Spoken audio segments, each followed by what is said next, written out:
ભાવનગર મહાનગરપાલિકાના ફાયર વિભાગ દ્વારા માધવ દર્શનમાં ફાયર સેફ્ટીના અભાવને લઈને કોમ્પ્લેક્સમાં આવેલ 400 દુકાનોને સીલ મરાતા માધવ દર્શનના વેપારી એસોસિએશનના પ્રમુખ સહિતના મહાનગરપાલિકાની કચેરીએ પહોંચીને કમિશનરને વિનંતી સાથે રજૂઆત કરાઈ જો આમાં ઘટતું કરવામાં નહીં આવે તો સવિનય ભંગ કરીને સીલ ખોલવામાં આવશે તેવી ચીમકી પણ વેપારી એસોસિએશન દ્વારા ઉચ્ચારાઈ હતી.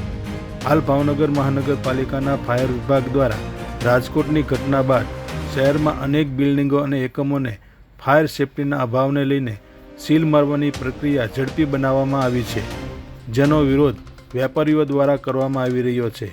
ભાવનગર મહાનગરપાલિકાના ફાયર વિભાગ દ્વારા વગર નોટિસે સીલ મારવામાં આવી રહ્યા છે તેવો વેપારી એસોસિએશન દ્વારા આક્ષેપ પણ કરવામાં આવ્યો હતો. દિગ્વિજયસિંહ જાડેજા માધવ દર્શન કોર્પોરેશનનો પ્રમુખ છું.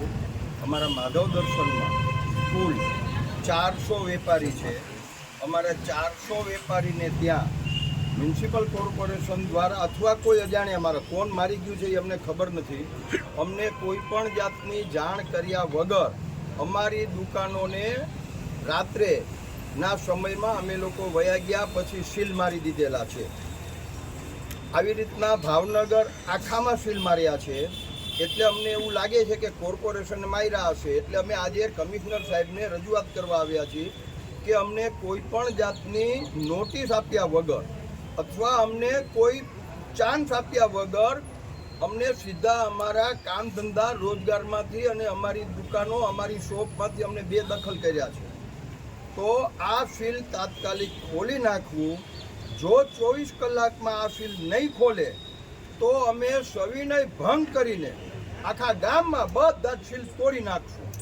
આ ક્ષણે મેં ભાજપના પદાધિકારીઓનો પણ સાથ સહકાર માંગ્યો છે.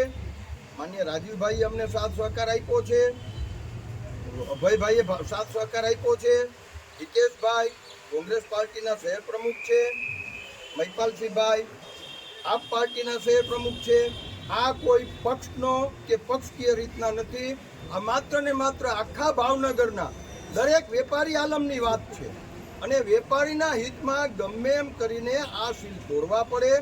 કોઈ પણ માણસોએ પોતાની નિગ્લિજન્સી છુપાવવા માટે થઈને સામાન્ય વેપારીને અન્યાય કરવો આ કોઈ દિવસ સાખી ન શકાય.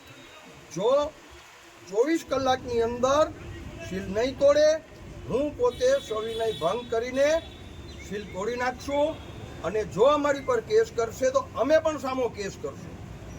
પોલીસ સ્ટેશન હોય કે કાયદો છે એ બે તરફે લાગુ પડે, કોઈ એક તરફે લાગુ ન પડે. ડેઝિગ્નેટેડ ઓથોરિટી છે, અમે એને માન આપશું, સન્માન આપશું, પણ એનો અર્થ એવો નથી કે અમારા રોજીરોટી તમે છીનવી લ્યો કોઈ પણ જાતની જાણ કર્યા વગર.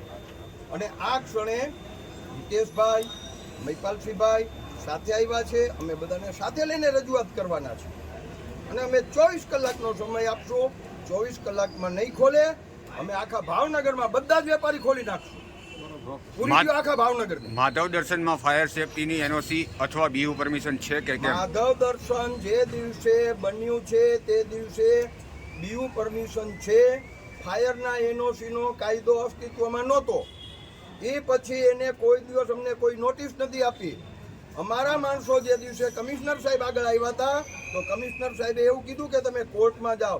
અરે સાહેબ, તમે સરકાર છો, તમારે સરકારના પક્ષે અને પૈસે કોર્ટમાં જવાનું છે. અમને શું કરવા કોર્ટમાં મોકલો છો? અમારા અધિકાર ઉપર તરફ ન મારો મહેરબાની કરીને. આ અમારા રોજીરોટીનો સવાલ છે. આજે આટલા બધા માણસોને રોજીરોટી છીનવી લેવાથી કોઈ ફાયદો નહીં થાય. એક દિવસની અંદર આખા ભાવનગરમાં કોઈ ફાયર સેફટી લાગી ન શકે. અત્યાર સુધી શું કરતા હતા તો નેગ્લિજન્સી સાબિત થાય છે. જો તમે નોટિસ નહોતી આપી અથવા કેમ નોટિસ નથી આપતા, આ તમે નથી કરી, તમારી નેગ્લિજન્સી સાબિત થાય છે. તમે કોર્ટમાં જઈને એક વખત નોટિસ તો આપો. અમને એમ કીધું કે કોર્ટનો આદેશ છે તો કોર્ટનો આદેશ બતાવો. અમને એવું કહેવામાં આવ્યું કે છાપામાં નોટિસ આપી હતી. અરે ભાઈ, છાપામાં નોટિસ આપી હતી કેટલા ટાઈમ પહેલા આપી હતી? તમે નોટિસ આપી હોય કોઈ પણ નોટિસ 30 દિવસની અંદર એક્સપાયર થઈ જાય. હિતેશભાઈ વકીલ છે, બીજા વકીલો છે, મને પણ થોડું ઘણું કાયદાનું જ્ઞાન છે, મને ખ્યાલ છે. અને આવા પ્રસ્થાપિત લો થયેલા છે કે ભાઈ તમે 6 મહિના પહેલા, વર્ષ પહેલા નોટિસ આપી દો, તમે ત્યારે બંધ કરી દેવાનું કોઈ પણનું. આ કોઈ પણ સંજોગોમાં ચલાવી શકાય એવી બાબત નથી.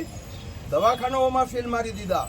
મેડિકલના જ્યાં મેં એવું સાંભળ્યું છે કે માણસોની 50-50 લાખ રૂપિયાની રસી પડી છે, એમાં સીલ મારી દીધા. આ કાયદાનો સરેઆમ ગેરઉપયોગ છે. આવી રીતના કાયદાનો ઉપયોગ ન કરાય. આનો અમે સવિનય ભંગ કરવાના છીએ. એનું આજે અમે કમિશનરશ્રીને તાકીદ કરવા આવ્યા છીએ.